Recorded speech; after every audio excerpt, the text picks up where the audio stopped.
राज्यातील अपंगाचा जलद गतीने विकास व्हावा त्याकरिता राज्य व केंद्र शासनाने अनेक शासन निर्णय निर्गमित केलेले असता प्रशासनातील काही भ्रष्ट व कामचोर अधिकारी व कर्मचाऱ्यांमुळे अनेक अपंग योजना व सवलतीपासून वंचित राहत आहे। म्हणून अपंगाच्या मागण्यासाठी अपंग जनता दल सामाजिक संघटनेचे ज्येष्ठ नेते माननीय श्री सुधाकर काळे यांच्या नेतृत्वात अपंग कल्याण आयुक्त कार्यालय पुणे यांच्या दालनात दिनांक 3 जानेवारी 2025 रोजी अपंगाचे ठिय्या आंदोलन सुरू करण्यात आले होते। आंदोलनाची दखल घेत अपंग कल्याण आयुक्त यांनी बैठक घेऊन सर्व मागण्या निकाली काढून लवकरात लवकर आपणास कळविण्यात येईल असे लेखी पत्र देण्यात आले। निवेदन देतेवेळी अपंग ज्येष्ठ सुधाकर काळे, बाळासाहेब लांडे, जाकीर शेख, लक्ष्मण वाघे, शेख कलीम, राजीव शहा, गणेश मगर, मयूर पाटील, कुणाल झालटे, कृष्णा राऊत, शाकीर अन्सारी, सय्यद फैजल, नूर चौधरी, अखिल शेख, राहुल वानखडे, शेख रुस्तम, इलियास, राजीव, फारुख शहा, नसीर बेग, Kanchan कुकळे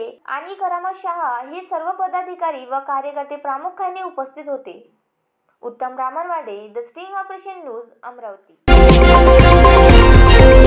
the sting operation news, सत्याचे दुसरे नाव, अन्यायावर लेखणीचा घाव।